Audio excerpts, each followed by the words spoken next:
Hey there, hun. How are you? Hey, listen to me. Come with me, and you'll be in a world of overpriced concoction. Take a look, and you'll see into multi-level marketing.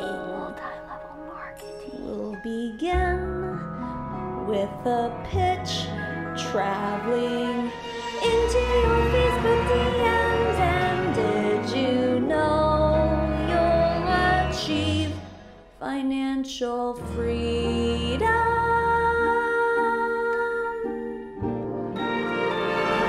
If you want to quit your corporate job, simply join my team and do it. Chocolate can provide your family with a whole new world. A pyramid scheme? Oh my god, no, hun, you clearly don't know what a pyramid scheme is and you need to educate yourself.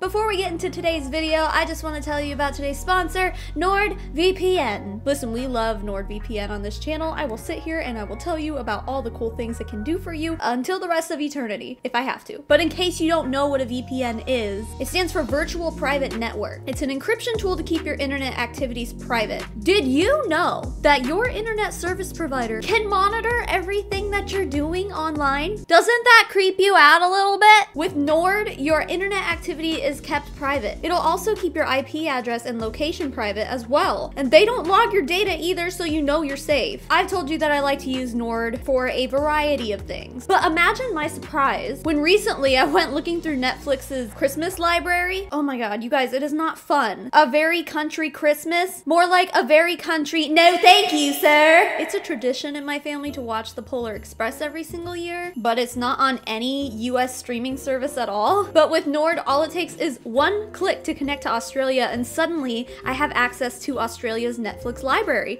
And guess what they have? Yes, the Polar Express. Hey, we got it. Also, they have How I Met Your Mother, which they took off of US Netflix like years ago. So excuse me while I go and hermit myself away to rewatch it. Christmas is just a few days away, and Nord has expanded their previous Black Friday offer because, hey, it's the season of giving. Nord is offering my subscribers a special package right now. You'll get 68% off of a 2-year plan, making it only $3.71 per month, plus 4 additional months for free. Just go to nordvpn.com/SavannahMarie and use the promo code SavannahMarie at checkout. You'll be able to find all of this in the description and a pinned comment below. And guys, if you decide that, you know what, maybe a VPN isn't for me, they have a 30-day money-back guarantee. So try it out, see what NordVPN is all about. Thank you so much to NordVPN for sponsoring this video, and thank you to you guys for checking out our sponsor, because you guys are the reason I still get to work with them. They came back because they're like, hey, your audience is cool. And I was like, I know. Thank you so much. Now let's get into the video. Let's talk about some chocolate. That made it sound like a lot more fun than it actually is, oh good lord. Nothing surprises me anymore. I've been talking about MLMs for long enough to know that, just like Big Brother says, expect the unexpected. I'm not surprised at the fact that Dove chocolate has their own MLM. It's been around since 2017, and why am I just now learning about this? Why are so many of you now just learning about this, you know? From various kitchen utensils, to hot sauce, to coffee pods, to, you guessed it, chocolate. Chocolate!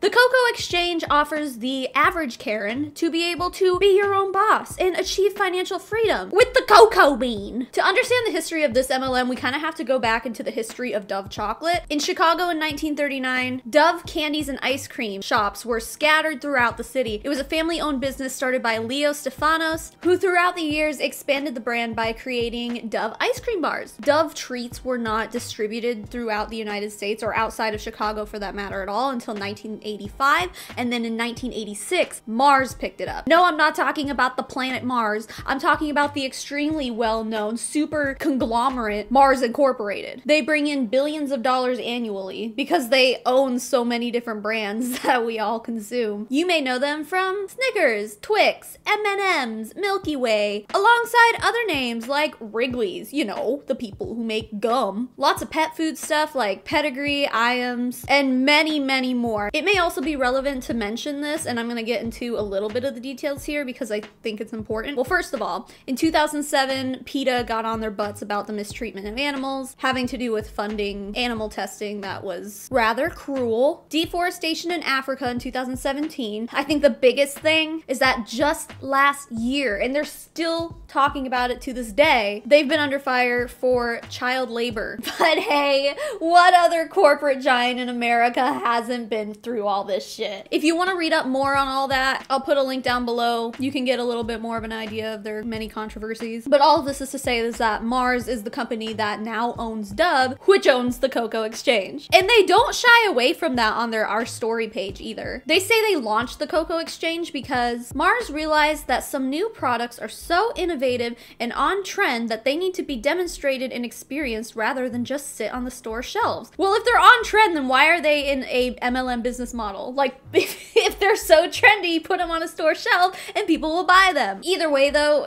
this is kind of fair because when we get into the products they sell, some of them are kind of out there. Like, so for example, if I saw a $14 bottle of green chili sauce bragging about its use of white chocolate in it, I'd absolutely turn the other way. First of all, that sounds strange, but maybe it's good. I'm just unwilling to spend $14 on a bottle of hot sauce. Chocolatey hot sauce at that, especially without even trying it first. So they launched in March 2017. Originally, they were called Dove Chocolate Discoveries, and then they later changed their name to what it is today, the Cocoa Exchange. It was launched as a boutique brand that partners with what they call independent curators, which those are the distributors, and they bring this gourmet store to your door. The gourmet tag kind of rubs me the wrong way though. I found a blog called One More Cup of Coffee who talks about the Cocoa Exchange in one of her posts, and she makes some really good points. While the Cocoa Exchange tries to sound like a high quality chocolate brand, gourmet, you know, top of the line kind of stuff, you have to remember who they're owned by. Dove itself, I mean, at least in America anyway, it's not considered to be an upscale chocolate brand. Like, you can buy Dove candy in a grocery store, go to freaking Kroger. And the rest of the chocolate that Mars produces is generally considered to be lower quality chocolate. I mean, shit you can buy at a gas station, you know? But I think we all know that it's kind of bottom of the barrel type stuff, you know? And even on the Cocoa Exchange website, like when you're reading through their story and stuff, it's relating all of their quality back to Mars. It's like, we've been this family-owned business for 100 years and we know chocolate. It's like, okay, yeah, you do, Mr. Milky Way. So while these chocolates, I'll admit, look gourmet, and dude, scrolling through the website, it makes me drool. Some of these chocolates look so good.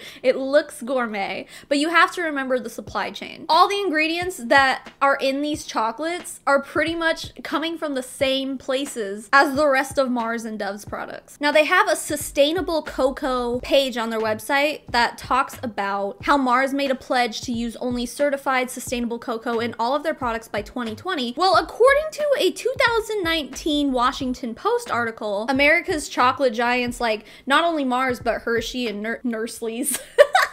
Hershey and Nestle. They've been making this pledge for about 20 years now. And obviously they've missed the deadline every single time. They're bound to miss this deadline too. They've made promises to uproot child labor from their supply chains in 2005, 2008, and 2010. And now in 2020, they're missing this shit too. If you go to Mars' website now, they said their new goal is 2025. So this means that unfortunately the odds of you consuming chocolate in America being a product of child labor is substantially high, and that's really upsetting. I mean, honestly, this is all stuff that I didn't really know. It makes me think twice about eating chocolate, which sucks because I'm 8 months pregnant. I just want chocolate, but like the fact that, and we're gonna get into it in a minute, but the fact that child labor is so prevalent in the cocoa industry, it's pretty upsetting, and it might make us rethink a lot of things. But anyway, the article profiles a few young boys on the Ivory Coast in West Africa. Their ages range between 13 and 15. They're working on cocoa farms. One boy claims that he's been working there since he was 10. In 2015, the US Department of Labor reported that more than 2 million children were engaged in child labor on West African cocoa farms, which is about where 2/3 of the world's cocoa supply comes from. And the children that are in this article say that they're doing all this manual physical labor for only 85 cents a day. The children are hungry, they're sleeping in huts, they're away from their families and their children. And these are conditions that we can't imagine in our first world countries. You know, we're very, very blessed to be in the position we're in these countries, and we have to remember that. Despite these kind of conditions seeming so wild and out there, this is real. This is happening. Mars is profiting very well off of it. We're talking about millions and billions of dollars every single year. In 2019, as the 2020 deadline quickly approached, representatives of all of these giant American chocolate corporations said they couldn't guarantee that their chocolates were free from child labor. Perhaps the biggest reason for this is that with Mars specifically, only 24% of their cocoa supply can be traced back to farms, meaning that they don't even know where over 3/4 of their cocoa supply is even coming from. And when chocolate businesses originally made this pledge, like almost 2 decades ago, they didn't originally even really know how to go about it. And according to industry insiders and some documents that were talked about in this Washington Post article, the efforts they've made over the past 20 years have been stalled by indecision and insufficient financial commitment. Yeah, because billions of dollars in revenue at the expense of children working overseas, parting with some of that to end their partnership with literal child slaves, just simply isn't worth it, is it, Mars? Am I getting that right? I'm sure it's more complicated than that, but financial commitment, come on. Anthony Fountain, managing director of the Voice Network, which is a group that's seeking to end child slavery in the cocoa industry, says that there have been no consequences for these companies when it comes to missing their deadlines. So they just haven't put in the effort required to make these kind of changes. I mean, they have a moral responsibility to end this. And so far, it's taking them 20 years to be able to trace back 24% of their supply. That's pitiful. And of course, the Cocoa Exchange mentions none of this on their website, but it boasts that it's Rainforest Alliance certified. Now, according to this article, I mean, this is something I'd never heard of before, so what do I know? But such certifications apparently don't even mean anything when it comes to child labor. The people who do the farm inspections for these certification groups just kind of show up sporadically and are apparently easily evaded. They'll announce the inspections in advance, and they've been reported to only visit about 10%, if not less, of cocoa farms per year. Anyway, there is so much more to be said about child slavery in the cocoa industry. I will leave a link to this Washington Post article down below. There's a lot more there. It's a really long article, so if you want to read more about it, I'm gonna put all that in the description as well. This video is unfortunately about a multi-level marketing company and not child slave labor, but feel free to check it out if you want to know more. Anyway, now we have a basic understanding about the history of Mars and Dove, so let's talk about what we came here for, which is to talk about the company, the branch of the company, the Cocoa Exchange. Their products are all cocoa focused, and they have 4 branches of the business. Lots of branches. So we have Dove Signature. This is basically the branch that just sells chocolate and treats, like what you would expect from a chocolate MLM. And like I was saying earlier, damn, like scrolling through this part of the website, I'm like, ugh, I would eat all of these like so hard. They look so good, but there's some serious sticker shock going on here. Like $18 truffles. The package includes 9 of these little candies coming in at $2 a pop. $2 for a chocolate. I mean, maybe it's just because I live my life eating Snickers and Reese's, but like, what? I know I am not the only person who will gladly admit that they could sit there and eat all 9 of those chocolates in one sitting easily. And also, when's the last time you spent $15 on brownie mix or cookie mix or $36 on coffee pods? Knowing what we know about the source of their ingredients, I'm gonna say that this is extremely overpriced. Then we have Pure Dark. This is their natural line of chocolate that they've been able to throw Rainforest Alliance certification on, which we know that little stamp doesn't mean anything of significance at all. But there's no easier way to have an excuse to slap the word natural on something and price gouge. From 22 $22 pecan and crispy rice bark to a 3-ounce bag of $12 chocolate rounds, which I don't know, what are those? Is it literally just chocolate? Or is there a cookie in there? I don't know. They look like Thin Mints, but they're $12. To $18 cocoa roasted pumpkin seeds, you'll be sure to get almost no bang for your buck. Then they have Pod and Bean. Now this is their culinary branch, where basically they just infuse spices and sauces with cocoa and they call it gourmet, call it a day, bump up the price. Which honestly, I mean, I can't fault creative cooking. I'm sure the flavors used here are new and interesting, something I've never had before, and I would be absolutely willing to try them. If someone put it in front of me, yeah, I'd eat it. I'll try anything. But ain't no way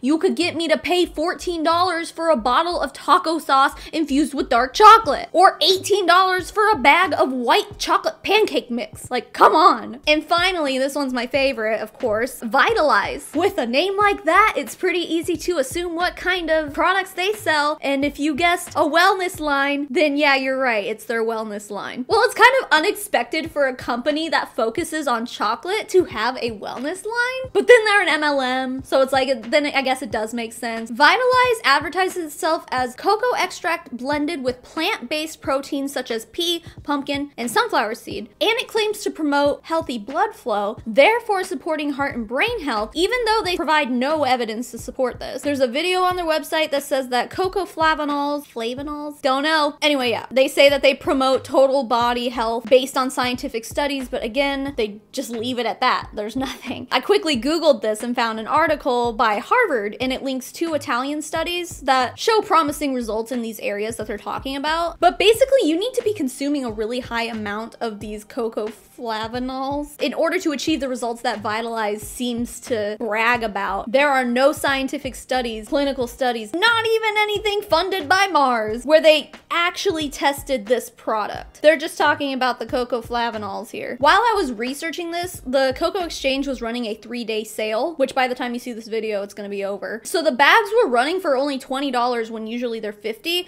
And for an MLM selling protein mix, like protein powder, that's cheap. Even $50 is cheap. The package contains 30 servings, so if you're only having one smoothie a day, that's a month's supply for 20 bucks. Like, that's a really good deal. However, when you're looking at the ingredients, you can see that the cocoa extract is high in the ingredient list, and that's where they supposedly get the cocoa flavonols. But it doesn't say how much is in the formula, or if that amount is even enough to give you the health benefits that they're bragging about. I guess you're just supposed to take their word for it. But I'm pretty sure the FDA and the FTC, I guess for that matter, probably wouldn't be happy with them putting that kind of claim on their products when the product itself has not been thoroughly tested. Also at the bottom it says this product may contain fish. This is marketed heavily as plant-based protein, so it seems a little misleading. I mean, I'm assuming it's probably because it's just made in the same factory that all of other Mars's shit is made. I mean, they got pet foods and stuff. I think they own Whiskas, which is like that wet cat food, which obviously is gonna have fish in it. So maybe it's like one of those things like it could be contaminated. I don't know, but either way, it says there could be fish in this plant-based product, so okay. And now that we understand their catalog of products, we can jump into the business opportunity. I'm under the assumption that someone who is outside of my regular audience who stumbled upon this video might be being pitched something for the Cocoa Exchange and is trying to do their own research, which first of all, good for you. These companies usually try to dissuade you from doing that. So good for you for making your way here if you are looking into the Cocoa Exchange as a business opportunity. If you are one of these people and you're trying to learn the ins and outs of the business, but you might not know what an MLM is, let me give you a very brief rundown. And I'm sorry if this is repetitive to my regular audience, but y'all know how important this is to make sure that everyone understands. So MLM stands for multi-level marketing. You'll also hear it referred to as direct selling, network marketing, social selling, and they come up with new words every day, but basically it all means the same thing. So how it works is the person who is trying to recruit you right now, they're trying to get you to join their team, and you'll receive commission based on the sales you make. MLMs are usually advertised as like make money from your phone, be your own boss, achieve financial freedom, spend more more time with your family. But in order to actually achieve those goals, I guess, you need to recruit more people underneath you and build your own team. And I'm gonna tell you right now, as someone who has been in 2 MLMs, this is much easier said than done. They'll make it all sound easy to you, but it really is not. MLMs are often referred to as pyramid schemes, and for pretty good reason. Each company is different, some are worse than others, but according to studies like this one done by the AARP a few years ago, and is also, you know, backed by millions of people with their personal experiences and anecdotal evidence, I guess, it is very likely that you will either break even or lose money if you join an MLM. And by very likely, I mean that according to the AARP study, they put that number at 75%. So 75% of people who join an MLM will either not make any money at all by breaking even or lose money. Now the other 25%, they could be, oh, I made $100 in a year, that kind of thing. It could be like, I made $1, you know, I didn't lose money, I made $1, you know, that kind of stuff. The only people who are actually making a real income in these companies are the top fraction of 1%. And we know this because of the many income disclosure statements that a lot of these companies put out. Now, not everyone does. The Cocoa Exchange, especially since we're talking about it, they have not released an income disclosure statement,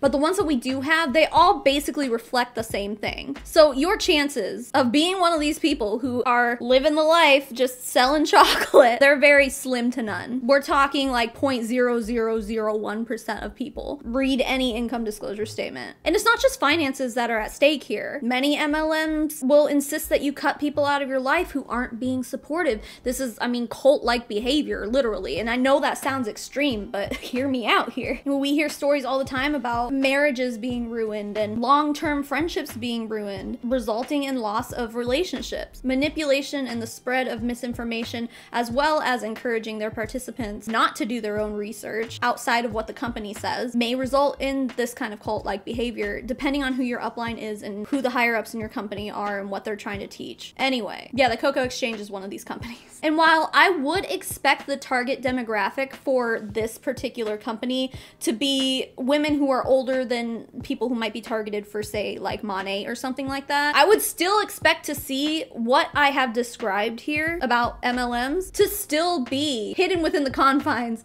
of the Cocoa Exchange in one way or another. So please do approach this company, or any MLM for that matter, with extreme caution, but I mean, I recommend avoiding them completely. So the compensation plan here is not available to the public on their website, nor do they have an income disclosure statement like I mentioned earlier. However, I did find a YouTube video from, I guess, a distributor explaining it. This video came out in May of this year of 2020, so mid-pandemic. And the reason I bring that up is because a lot of MLMs, when the pandemic hit, they kind of like changed a lot of their compensation plans. But this was from May 2020, so it's pretty recent. But if any changes have been made to this information, I have no way of knowing because they don't publicly put it on their website. I can't even see past the first like join us now screen because like they want you to put in all of your information. I can't even see their starter kits or anything like that. They want all of your information right up front. Like, okay, Mars, how about no? The beginning of the plan says that there are 6 different ways to get paid with the Cocoa Exchange. Number 1, earn 25% weekly with an additional 5 to 15% monthly bonus.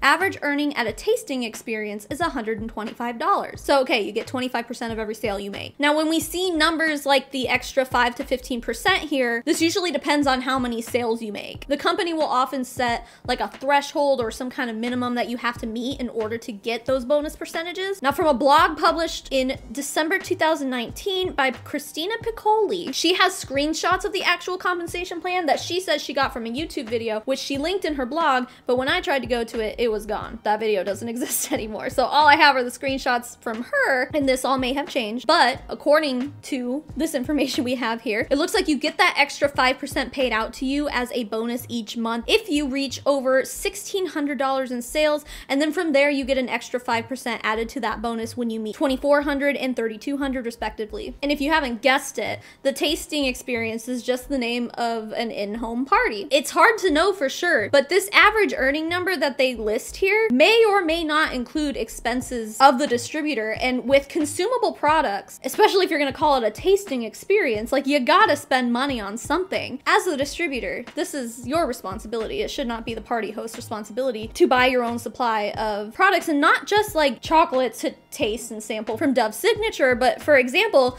like if you look at at the Super Berry Protein Smoothie Mix about this product section, they tell you how to sample this at an in-home party. It basically says to make some sort of parfait. So you pair it with yogurt, honey, fruit, granola, that kind of stuff. So those are all things that you have to buy. Your party host should not be expected to buy these things. And then like, yeah, if you're trying to sell stuff that people have to taste, they've got all these spice rubs and sauces and things that like, yeah, you're gonna have to cook something. You can't just eat a dry rub by itself. I mean, you can smell it, I guess, but it's sanitary, especially during COVID. I don't want to be sniffing stuff that other people put their nose on, like damn. But yeah, you might need to cook something up, like grill a steak or something and cut it into little pieces, and then you can put your fucking whatever sauce on it. And that's gonna come out of your pocket too. Not to mention the cost of business cards, party supplies, business supplies, and the gas that you put in your car to travel to the party host location. Mars projects that each tasting experience will cost the distributor $5 to $10. And I call absolute BS on that. Points 2, 3, and 4 here should honestly just be combined into one category, just being quick start bonuses. So it seems like for your first 90 days, they have some programs that you can earn, but I put earn in quotation marks because this is just redonkulous. More so, instead of earning cash through most of this anyway, you're just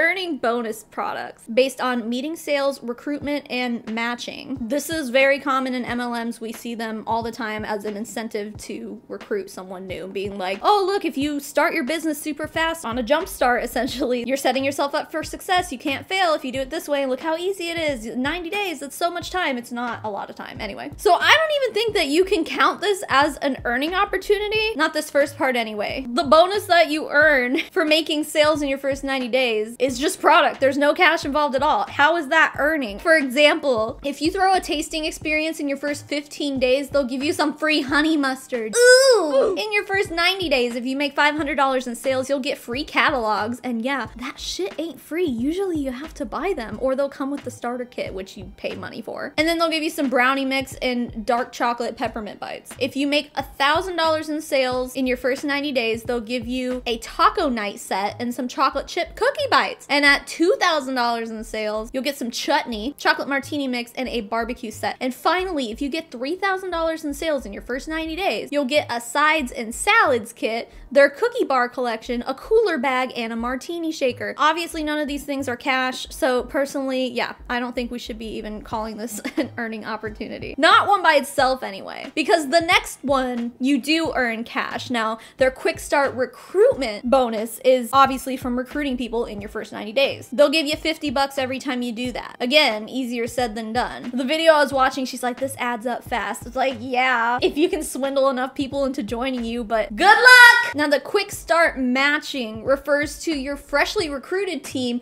recruiting their own teams. So it sounds to me like, based on this video, what this woman is saying is that when a recruit of yours recruits someone in their first 90 days, you get $50 in Cocoa Cash, which is basically just store credit. I mean, can you really say that earning store credit is an earning opportunity as well? I mean, you have to use it to buy products. You can't put it in your bank account. So I don't know. I think that 2, 3, and 4 should all just be in their own one singular category. So really, let's say that there's 4 ways to earn with Cocoa Exchange, but whatever, go off, sis. So number 5 is team building, meaning recruit, recruit, recruit, honey. Build that pyramid out underneath you and reap all the benefits of the people's work below you. Enjoy the fruits of other people's labor. And finally, number 6 is advancement. It says earn additional bonuses when you become a leader. This way of earning is usually only open to the top earners in the company, rewarding the distributors with cars and trips and cash bonuses and more. Now, in the compensation plan, all they speak of really is all expense paid trips, which if you've been here for a while, you should know by now, these are not all expense paid trips. Usually you have to at least pay for your airfare to get to the location. Sometimes you still have to pay for food and drinks depending on the company. You most likely will never reach the point where you qualify for these kind of things. So it's almost not even worth talking about. The compensation plan brags about how profitable the food industry is. Yeah, well, no shit. The difference here is that if someone wants to make brownies, they can go to freaking Kroger and buy a box of brownie mix for a few bucks. Ain't nobody trying to spend $15 on brownie mix. I can understand splurging on premium gourmet chocolate for like special occasions, but that kind of stuff probably isn't something that you're going to keep in your house house at all times. Like, it's not like you're gonna be a returning customer to keep buying more and more gourmet chocolate every day of your life, you know? And secondly, as we discussed before, I mean, this is child labor disguised as something fancier. It looks delicious and gourmet, yes, I'll admit that. But it's insulting to suggest that someone should spend nearly $20 on 9 pieces of chocolate that a child on the Ivory Coast in West Africa got paid fractions of pennies to produce for you. And as with any MLM, if you think you're ready to join, you better get your wallet out, sweaty, because it's time to invest. Invest. That's what they call it. Fork over $99, hun. They say if you throw just one tasting experience, you'll make your money back. And their website also says that you can get their digital starter kit for $49, which in MLM terms, it's pretty low. But one thing that you always have to remember, and this is very important with multi-level marketing companies, is that no one's gonna want to buy the product from you if you have never tried the product yourself. By jumping into a business like this without having ever tried any of the products, your experience doesn't really apply to one of the most basic pro MLM arguments out there, which is you already recommend products to your friends and family that you love. You know, the whole every time you post a picture of Starbucks on your Instagram, you're just doing social selling, you're just not getting paid for it, so why don't you get paid for it? Okay, no, see, it's different. You can't say that you love a $15 brownie mix if you've never tried the $15 brownie mix. You see what I'm saying? I mean, you can, but it's just dishonest. Morals hardly mean anything in multi-level marketing companies in the first place, but you will certainly be pressured to try at least something when you sign up. There's no way that your upline is just gonna be like, yeah, 49 bucks and you're on your way. Like, no need to do anything else. There's no way. Because also you have to remember that your upline is going to be making money off of all the purchases that you make. They're gonna sit there and be like, you should try this brownie mix. They're gonna make a percentage off of that purchase that you just made. You're paying them, you know? I mean, essentially, you're signing up to be a living billboard for these companies. You can't do that if you've never tried the products. According to this screenshot from Christina Piccoli's blog, there are 9 ranks within the Cocoa Exchange, and you can't advance out of that first rank if you don't recruit people. And you also have to make $400 in sales a month, which can either come from actual sales or you could make those purchases yourself. All the other sales ranks just expand from there, requiring you to meet monthly sales goals for you and your team, as well as personally recruited people who have advanced to different levels. It looks easy on paper, but again, this is very hard to do, and most people will never advance out of the first rank. And we won't have an actual number for that unless they release an income disclosure statement, but they're not required to by law, so they probably never will. It's also important to note that you have to have at least $600 in personal sales over a rolling 6-month period in order to stay active with the company. So they try to make this sound easy on their website in their facts section, but I feel like this is kind of a high requirement to achieve. If you're 5.5 months in and you're $200 short of your 6-month goal, like I was saying earlier, you might feel obligated to make those sales yourself.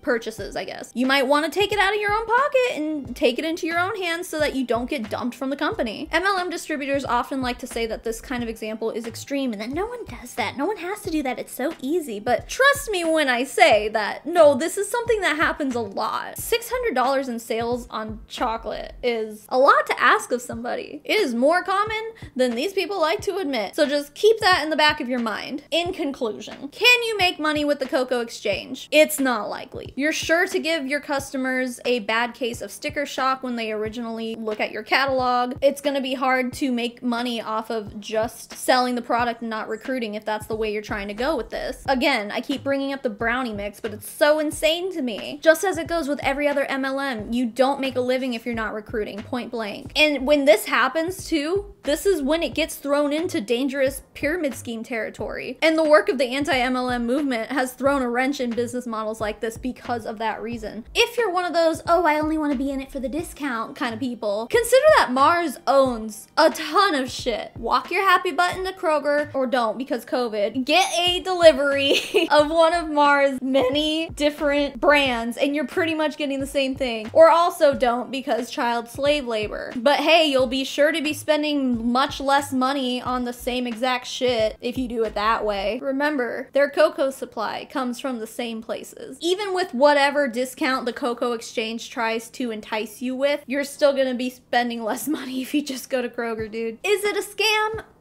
I'd say no.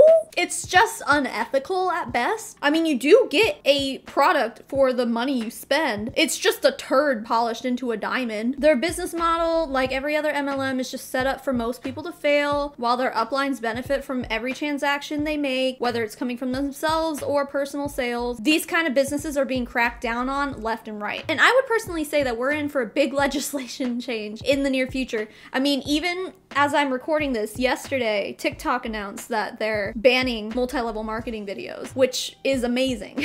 Call it censorship. I call it cracking down on the spread of misinformation. But anyway, guys, that's all I've got on the Cocoa Exchange, the freaking MLM that sells chocolate. I can't believe I had only just now heard of it. It's been around for a while, so let me know what you think. Let's have a conversation down below like we always do. Thanks again to NordVPN for sponsoring this video. Thank you to you for checking out our sponsors, because that's how they keep coming back. And now with that all being said, and those important people being thanked, let's thank the most important people of all, my patrons. The biggest thank you in the whole wide world goes to Amanda McMahon, Anxiety for Days, Corey Allison, Turd Ferguson, Yesenia Rivera, Katrina Rosemarick, Elizabeth Wyatt, Karina Winman, Maria Burchett, Meredith Nakata, Molly Wasilewski, Rach J, April Lindblom, Boris Geller, Clark Grace, Daniel Urena, E. Higgins, Erica Louder-Craddock, Evan Adler, Eve Blondo, Hey Felicia 93, JP Eugenio Schaefer, Justin Kelsey, Kelly Creffield, Kim Cartwright, Laura Lynn Martin, Maddie Darley, Rachel McHenry, Tuesday the 13th, and Kat Loves Things and Stuff,